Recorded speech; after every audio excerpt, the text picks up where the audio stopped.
Alors, qu'est-ce qu'ils ont décidé de faire ces derniers temps? Ils ont décidé de financer l'enseignement religieux dans de nombreuses mosquées partout en Afrique. Les États-Unis, la coalition de l'OTAN, la France, l'Arabie Saoudite et toutes ces puissances du Moyen-Orient là ont décidé de passer par un autre chemin. Ils ont décidé de financer massivement l'enseignement religieux. Et donc de financer des imams qui doivent expliquer à nos enfants, à nos frères et sœurs, jeunes populations musulmanes, que la seule forme possible de république dans laquelle les hommes doivent vivre, c'est une république islamique. Il s'agit d'expliquer dans toutes les petites mosquées qu'il y a dans ce continent africain que la seule forme d'État dans laquelle les hommes doivent vivre là, c'est le califat. Que tous nos pays africains doivent être organisés sous forme de califat, sur le modèle de l'Afghanistan, sur le modèle des monarchies du Moyen-Orient. On doit organiser sur le modèle de la Syrie.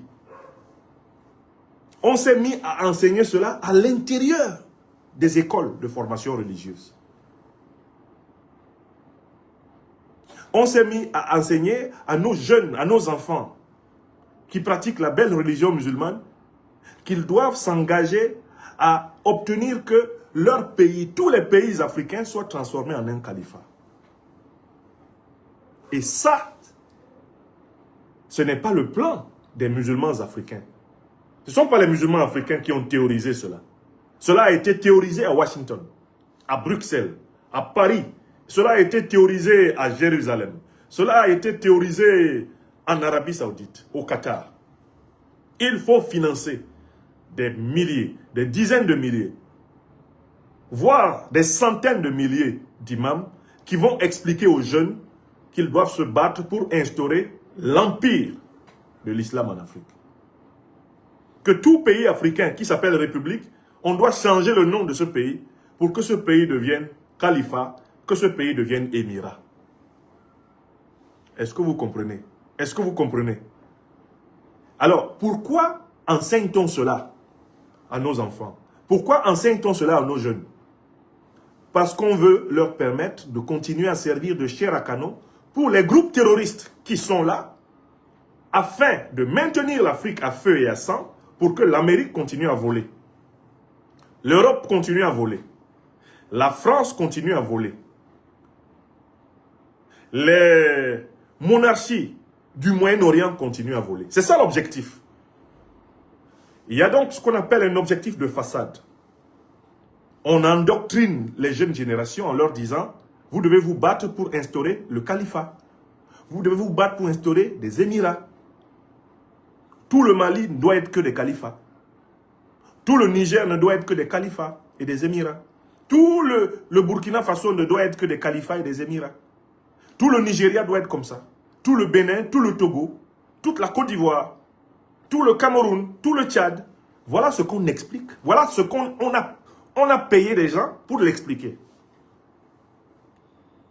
Et l'une des stratégies qu'on a données à ces gens-là, qui sont chargés de laver le cerveau des jeunes musulmans, afin de renforcer les troupes terroristes, c'est qu'on leur demande d'imposer la confusion entre l'espace public de l'État et l'espace privé des religions. On leur demande de mettre la pression sur les gouvernements, mettre la pression sur les États, pour que les États accordent les lieux publics de l'État, pour que ces lieux deviennent les lieux des confessions religieuses. L'objectif étant ici de tout faire pour que, dans l'opinion, les bâtiments de l'État et les bâtiments de la religion musulmane soient confondus. Voilà comment ils ont créé une polémique au Burkina Faso. C'est la même polémique qu'ils ont voulu créer à plusieurs moments ici au Mali. C'est la même polémique qu'ils ont cherché à créer, eh bien, à un moment donné au Niger. C'est la même polémique qu'ils cherchent à créer en permanence au Nigeria. C'est la même polémique qu'ils cherchent à créer au Cameroun, au Tchad. L'arme subtile consiste à dire, si le gouvernement n'accepte pas de donner les bâtiments publics pour la pratique d'une religion privée, c'est-à-dire la pratique de la religion musulmane, alors c'est un gouvernement anti-musulman. Et il faut le combattre. Voilà le danger qui nous guette. Voilà le piège dans lequel certains musulmans, certaines musulmanes, qui ne sont vraiment pas hypocrites, mais qui sont simplement, en réalité, inconscients des enjeux, sont tombés. Certains sont en train de tomber dans ce piège. On leur demande de mettre les États et les gouvernements sous pression pour que ceux-ci confondent l'espace public de l'État avec l'espace privé de leur religion. On leur dit de dire que tout gouvernement qui n'autorise pas que la religion se déroule à l'intérieur des bureaux de l'État est un gouvernement anti-musulman. L'erreur que commettent ces gens, c'est qu'ils le font au moment où, à la tête des pays, par exemple du Sahel, on a des hommes d'État qui sont de religion musulmane. Le président Assimi Goïta est musulman. C'est le président du Mali. Le président Ibrahim Traoré est musulman. C'est le président du Burkina Faso. Le président Abdourahmane Tchani est musulman. C'est le président du Niger. Qui peut imaginer que ces chefs d'État soient anti leur propre religion? Nous les voyons tous célébrer et pratiquer la religion musulmane que leurs pères, que leurs ancêtres ont pratiquée depuis plusieurs siècles, sans complexe. On veut faire passer le président Ibrahim Traoré pour un anti-musulman parce que le président Ibrahim Traoré a dit de ne pas confondre l'espace public de l'État avec l'espace privé des religions. Aucune religion dans un État convenablement dirigé ne doit confisquer l'espace public. Que ce soit les chrétiens, que ce soit les kamites, que ce soit les musulmans, aucune religion ne doit confisquer l'espace public. Aucune religion ne doit s'accaparer l'État et dire que l'État est l'État de sa religion.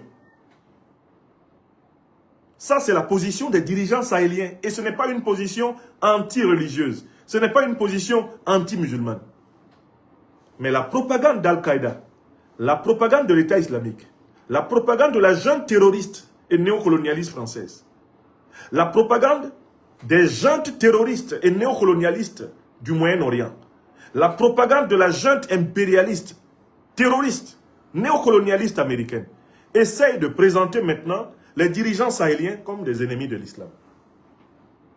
Parce que c'est un moyen pour les fragiliser, un moyen pour les affaiblir, un moyen pour recoloniser l'Afrique. Il faut que les musulmans et les musulmanes comprennent cela. Car les premiers qui sont visés par cette manipulation, ce sont les musulmans et les musulmanes. On veut faire passer des gouvernements qui sont pourtant dirigés par des personnes qui sont de confession musulmane. On veut faire passer ces gouvernements pour des gouvernements anti-musulmans. Uniquement parce que ces dirigeants veulent que l'État ne soit pas confisqué par une quelconque religion, que l'État soit neutre par rapport aux différentes religions. Et c'est la fonction de l'État. L'État, que ce soit au Mali, au Burkina Faso, au Niger, au Cameroun, au Nigeria, l'État n'est pas l'État d'une religion. L'État ne peut pas appartenir à une religion. C'est un arbitre qui doit se tenir à équidistance, qui doit traiter toutes les religions avec respect. Il ne doit pas céder à une religion pour que celle-ci devienne dominante à l'intérieur de l'État. Même si c'est la religion de la majorité de la population, cette religion ne doit pas dominer l'État. Elle doit respecter les mêmes règles que les autres religions. Les événements qui se sont déroulés ces derniers temps au Burkina Faso, on en a déjà eu une esquisse au Niger et au Mali. Ils cherchent à allumer le feu en retournant la communauté musulmane contre les dirigeants des républiques panafricanistes en lutte pour la souveraineté. Ils cherchent à allumer le feu en faisant passer des mesures qui sont justes et qui doivent s'appliquer à toutes les croyances religieuses. Que vous soyez musulman, chrétien, kamite, ou même que vous soyez athée, aucune de vos croyances, aucune de nos croyances ne doit s'accaparer l'espace public. Cette règle qui est une règle juste, qui est une règle positive, qui est une règle permettant à l'État d'être un arbitre impartial, on veut la faire passer pour un acte anti-musulman. Et je suis en train de voir sur les réseaux sociaux certaines personnes qui sont pourtant des musulmans et qui ne sont pas complices, je ne sais pas, de l'impérial terrorisme américain, européen, français, etc. Je vois certaines personnes qui sont en train de succomber à cette stratégie d'empoisonnement mental qui a été pourtant ourdie par des pays non musulmans, comme les États-Unis, comme la France, comme l'Union européenne, parce que ce sont eux qui sont derrière toute cette affaire. Des gens même qui ne pratiquent pas l'islam, des gens même qui ne sont pas des croyants musulmans. Ce sont eux qui veulent imposer une crise religieuse en Afrique. Parce que c'est uniquement le moyen pour nous affaiblir et pouvoir se positionner. Donc, franchement, ce samedi matin, je voulais expliquer cela de la manière la plus claire. Il faut d'abord que les musulmanes et les musulmans soient les premiers, en première ligne, contre cette manipulation. Parce que si c'est des personnes qui ne sont pas de croyances musulmanes, qui doivent parler prioritairement de cela, on va vite assimiler cela à l'idée qu'ils seraient contre l'islam. Nos frères et sœurs intellectuels musulmans doivent monter à l'assaut pour expliquer ça au peuple. Je voudrais saluer ici, sur la place de Bamako, le formidable travail qui est fait par le journaliste Abdoul Niang. Abdoul Niang est musulman et il explique depuis plusieurs semaines ici au Mali comment on est en train de vouloir manipuler, instrumentaliser et utiliser la religion pour affaiblir le Mali. Il a expliqué comment les financements saoudiens et qataris affaiblissent l'islam au Mali. Vous savez que celui qui paye dicte sa manière de penser. Et ces monarchies-là, qui sont alliées des États-Unis, qui sont alliées de l'OTAN contre l'Afrique, ont choisi de financer l'enseignement religieux chez nous afin de retourner la population contre les gouvernements. Abdoul Niang l'explique d'une manière extraordinairement claire. Et c'est important que des intellectuels, des hommes politiques, des femmes politiques musulmans prennent ce sujet en main, l'éducation de la population musulmane. Parce que c'est dans cette population que les organisations terroristes recrutent des jeunes qui viennent tuer. Ceux qui ont fait les attaques du 25 avril et qui sont d'origine sahélienne, ce sont des jeunes qui ont été endoctrinés dans nos propres écoles coraniques, ici, en Afrique de l'Ouest. Ils ont été endoctrinés par qui? Les maîtres financés par l'Arabie Saoudite, financés par le Qatar, financés par la junte néocolonialiste et terroriste française, financés par la junte néocolonialiste, terroriste et impérialiste américaine. Ce sont ces gens-là qui forment de faux imams chez nous. Et ces faux imams intoxiquent et empoisonnent nos enfants pour les pousser à tuer leurs propres frères musulmans, à tuer les États et à tuer les républiques, afin que l'Amérique continue à s'asseoir sur nos têtes, que l'Occident continue à s'asseoir sur nos têtes, que la France continue à s'asseoir sur nos têtes.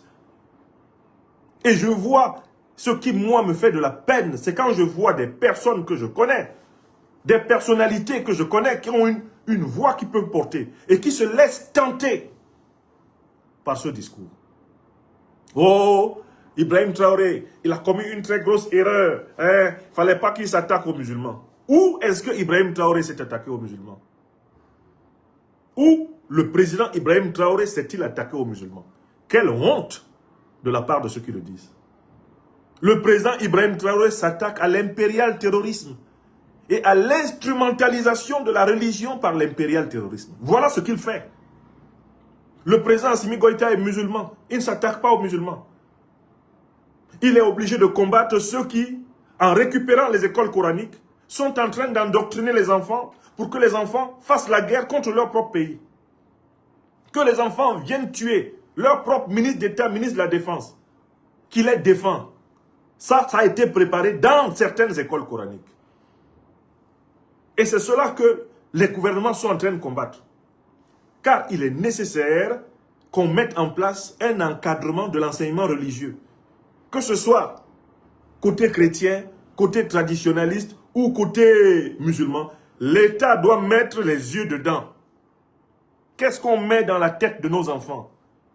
Comment fait-on pour se retrouver avec plus de 12 000 combattants, dont certains sont issus de nos villages, de nos villes, de nos ethnies, sans faire l'hypothèse qu'il y a un travail de sape qui est en train d'être fait au niveau de l'enseignement religieux. Un travail de sape qui est en train d'être fait dans les écoles coraniques, qui est en train de faire dans les mosquées pour détruire l'islam africain et pour détruire l'Afrique. Parce que derrière cette destruction de l'islam africain, islam de paix, islam de coexistence pacifique avec les autres religions, islam républicain, derrière cette destruction de l'islam africain, certains ne veulent pas voir que c'est toute l'Afrique qu'on veut détruire. C'est-à-dire que les Américains se sont assis, ils ont réfléchi, les dirigeants américains, j'entends, les dirigeants européens se sont assis, ils ont réfléchi avec leurs alliés du Moyen-Orient, ils ont dit comment on peut fragiliser le Mali, le Burkina Faso et le Niger. Parce que ces gens-là, ça fait maintenant plus de 5 ans qu'ils nous résistent. Ils tiennent bon. Ils ont dit, nous allons passer par un financement massif de l'enseignement religieux et à travers les écoles coraniques, à travers certaines mosquées, nous allons inoculer le message selon lequel, si on ne donne pas l'espace public à la religion musulmane, c'est qu'on est anti-musulman. Si on ne donne pas l'espace public à la religion musulmane, c'est qu'on est anti-musulman. Voilà le message que nous allons inoculer. Ensuite, nous allons expliquer aux enfants qu'ils doivent vivre dans des califats, ils doivent vivre dans des émirats et que c'est ce que Dieu veut, c'est ce que Dieu a dit dans sa sainte parole. Voilà l'enseignement qu'ils sont en train de donner. Et comment voulez-vous que des dirigeants avertis, comme les leaders panafricanistes d'Afrique de l'Ouest, laissent passer cette propagande? Pourquoi voulez-vous qu'on laisse passer une telle propagande? Si ce n'est pas suicidaire pour les républiques. Si on laisse passer l'idée que toute l'Afrique doit être transformée en émirat et en califat, mais ça veut dire que c'est l'idéologie d'Al-Qaïda et de l'État islamique qui va nous diriger. C'est la mort de l'Afrique. Et je vous rappelle que Al-Qaïda, État islamique, ça c'est une pseudo-idéologie musulmane. C'est l'islam traficoté, sali, c'est l'islam retourné par les criminels américains, les criminels occidentaux et les criminels moyen-orientaux. Ils ont fabriqué un faux islam qu'ils veulent utiliser comme alibi, comme prétexte pour nous recoloniser, nous soumettre à leurs conditions. Et c'est ce faux islam-là que certains se retrouvent en train de tenter de défendre. Non, Ibrahim Traoré n'aurait pas dû parler.